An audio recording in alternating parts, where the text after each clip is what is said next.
Bonjour chers amis, nous nous retrouvons pour l'étude de nos deux halachot quotidiennes, halakha numéro 19 et numéro 20 du premier chapitre du Shulchan Aruch. On nous dit ici, c'est toujours les halachot en rapport avec Ashkamat Boker, le lever du jour.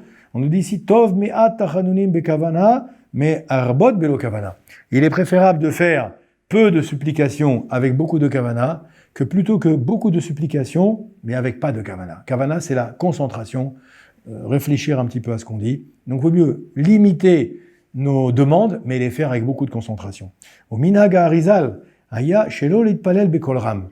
Le Harizal, le grand maître, Bi Yitzhak Luria, à Alav Shalom, il disait qu'il ne faut pas prier à voix forte. Il y a des fois des gens qui prient comme ça à tue-tête, etc. Il dit non, il n'y a pas nécessité de prier à voix forte. Afilou Azmirot. Même lorsqu'on chante, c'est pas la peine de prier à voix forte. Leorot alachnaa ve'ema ve'irat lifnei HaKadosh Baruch Hu. Par contre, il faut, quand on prie, avoir une attitude qui soit de modestie, de crainte et de respect par rapport à Kadosh Baruch Hu. Ach beyom Shabbat aya merim me'at et kolo bene'ima lechvot Shabbat.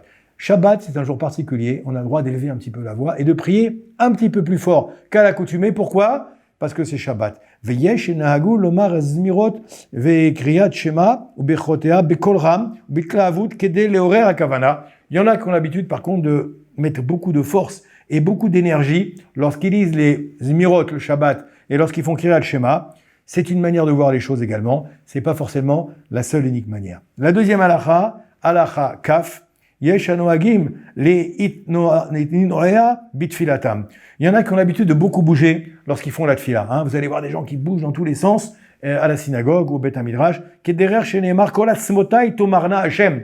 Comme c'est marqué dans les Teilim, tous mes os te loueront, mes os te loueront. Alors c'est une manière de faire bouger comme ça les os. Veyesh omrim shebitfilat yud chet en leitnoea. Il y en a qui disent que dans l'Amida il faut pas bouger. Vous allez voir des gens qui font l'Amida, vous savez les 19 fameuses bénédictions qu'on fait à voix basse. Il y en a qui bougent beaucoup, il y en a qui bougent pas du tout. Il dit Ve'de'avid kamar avid, ve'de'avid kemo avid, ve'im adavar mafri arlo bekavana en tsarir litnoaya. Ça veut dire que, il dit, il y en a qui ont l'habitude de bouger. Chacun va faire selon ses traditions. Ceux qui ont l'habitude de bouger, ils peuvent bouger. Ceux qui ne bougent pas ne vont pas bouger. L'essentiel, c'est de ne jamais déranger les autres, de jamais embêter les autres. Voilà, j'espère que ces halachot étaient clairs.